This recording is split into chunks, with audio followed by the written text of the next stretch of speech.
মিডিয়ায় কাজের 2 দশক পার হলেও ওটিটি প্ল্যাটফর্মে নতুনভাবে দর্শকের নজর কেড়েছেন তানজিকা আমিন। 2 বছর আগে আশফাক নিপুণের মহানগর 2 এর মাধ্যমে জনপ্রিয়তা পাওয়ার পর তিনি আরও বেশ কিছু ওটিটি কন্টেন্টে অভিনয় করেছেন। এবার বছরের শেষেই ভিন্ন 2 ওয়েব ফিল্মে দেখা যাবে তাকে। ডিসেম্বরে মুক্তি পাবে শরাফ আহমেদ পরিচালিত ডিম লাইট এবং রায়হান রাফির অমীমাংসিত।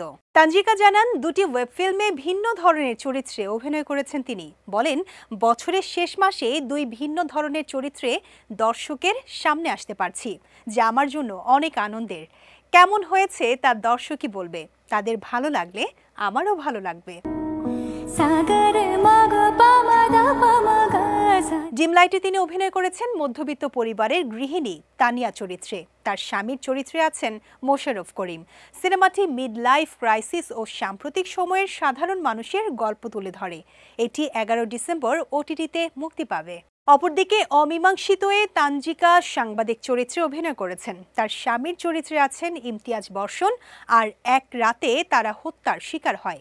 রহস্য ঘেরা গল্পটি ধারাবাহিকভাবে দর্শকের কৌতূহল জাগাবে। যদিও দীর্ঘ সময় সেন্সর বোর্ডে আটকে থাকার কারণে এটি পরে মুক্তি পাচ্ছে, তবুও তানজিকার আশা দর্শক উভয় চরিত্র ও গল্পের স্বাদ পাবেন।